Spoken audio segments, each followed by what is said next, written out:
রাধে রাধে রাধে রাধে। হরে কৃষ্ণ। রাধে রাধে রাধে।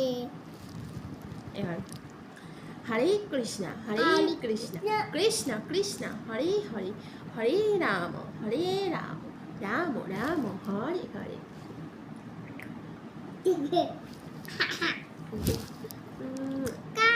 রাধে রাধে। জয় জগন্নাথ দেবের জয়। সামনে রথযাত্রা, তাই রথের সম্পর্কে কিছু আলোচনা করা যাক। প্রথমে যাত্রা শুরু করে বড় ভাই বলভদ্রের রথ। এই রথের নাম তাজধ্বজ। এই রথের উচ্চতা 40 ফুট 3 ইঞ্চি, চাকা 14টি, পরিধি 6 ফুট 6 ইঞ্চি। অশ্ব কালো রঙের হয়।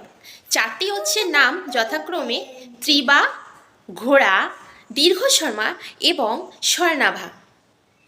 বলভদ্রের রথের সারথীর নাম মাতলি।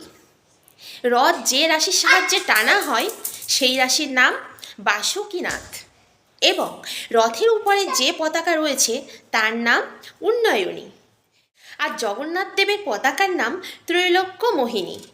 তোমরা যদি রথের সম্পর্কে কিছু জানতে চাও অবশ্যই আমাকে কমেন্ট করো, আমি বলার চেষ্টা করব। রাধে রাধে।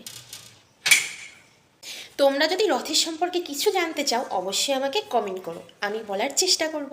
রাধে রাধে। জয় জগন্নাথ দেবের জয়।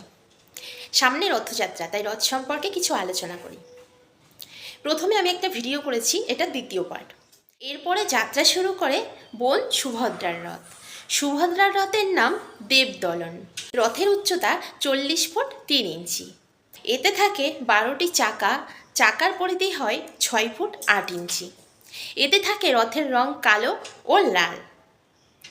রথের অশ্ব লাল রঙের। 4টি অশ্বের নাম যথাক্রমে রচিকা, মচিকা, জিতা এবং অপরাজিতা। আর সুভদ্রার সারথীর নাম অর্জুন। সুভদ্রার রথের রাশির নাম স্বর্ণচূড় নাগিনী। আর সুভদ্রার রথের পতাকার নাম নদাম্বিকা। রাধে রাধে। তোমরা যদি আরও রথের সম্পর্কে কিছু জানতে চাও অবশ্যই আমাকে কমেন্ট করে জানিও। রাধে রাধে। জয় জগন্নাথ দেবের জয়। সামনে রথযাত্রা, তাই আমি পার্ট 3 এই ভিডিওটা করছি। পার্ট 1 এবং পার্ট 2 তোমরা অবশ্যই দেখে নিও। সর্বশেষে থাকে শ্রীকৃষ্ণ এবং জগন্নাথ দেবের রথ।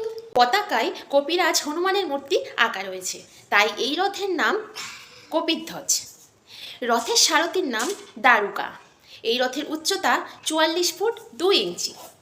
রথে থাকে 16টি চাকা, চাকার পরিধি 6 ফুট 6 ইঞ্চি।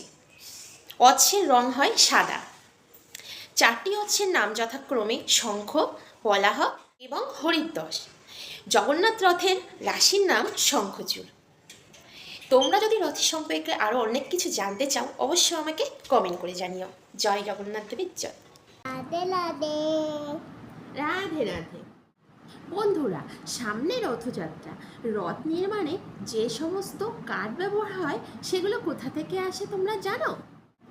যে কাঠ ব্যবহার করা হয় তার উৎস হলো পুরীর কাছেই দাসপাল্লা ও রানপুর নামে 2টি জঙ্গল। যে পরিমাণে কাঠ কাটা হয় তার দ্বিগুণ পরিমাণে গাছ প্রতি বছর রোপণ করা হয়। রথের সম্পর্কে কিছু জানার থাকলে অবশ্যই আমাকে কমেন্ট করে জানাবেন, আমি বলার চেষ্টা করব। রাধে রাধে। টাটা। টাটা। রাধে রাধে রাধে। রাধে রাধে। রাধে রাধে রাধে। বন্ধুরা, সামনে রথযাত্রা, তাই রথের সম্পর্কে কিছু আলোচনা করা যাক। পুরীতে যে রথ টানা হয় সেই রথ তিনটিতে বলরাম, সুভদ্রা এবং জগন্নাথের মূর্তি থাকে ভেতরে, যা নিম কাঠ দিয়ে তৈরি করা হয় এবং প্রায় 208 কেজি সোনা নিয়ে সজ্জিত থাকে। রথের সম্পর্কে কিছু জানার থাকলে অবশ্যই আমাকে কমেন্ট করে জানাবেন, আমি বলার চেষ্টা করব। রাধে রাধে। টাটা। টাটা। রাধে রাধে। বন্ধুরা, সামনে রথযাত্রা, তাই রথের সম্পর্কে কিছু আলোচনা করা যাক। জগন্নাথ প্রতি বছর নবরথে ওঠে। নব মানে নতুন, আবার নব মানে নববিধা ভক্তি, মানে ভক্তির রথে জগন্নাথ ওঠে। ভক্তি দিয়ে গড়া রথ। পুরীর রথ চলার সময় রাস্তার চাকায় 3টি দাগ পড়ে, তা হলো গঙ্গা, যমুনা ও সরস্বতী। সম্পূর্ণ রথ শুধুমাত্র কাঠের তৈরি, ফলে রথ চলার সময় কাঠের কড়কড় শব্দ হয়। এটিকে বলা হয় বেদ। 206টি কাঠ দিয়ে জগন্নাথের রথ তৈরি করা হয়। ঠিক যেমন আমাদের শরীরেও 206টি হাড় আছে। পুরীতে রথের সময় এমন কোনো বছর নেই যে রথে দিন বৃষ্টি হয়নি। একটা আজব কারণ। রথের সম্পর্কে কিছু জানার থাকলে অবশ্যই আমাকে কমেন্ট করে জানাবেন, আমি বলার চেষ্টা করব। রাধে রাধে টাটা। টাটা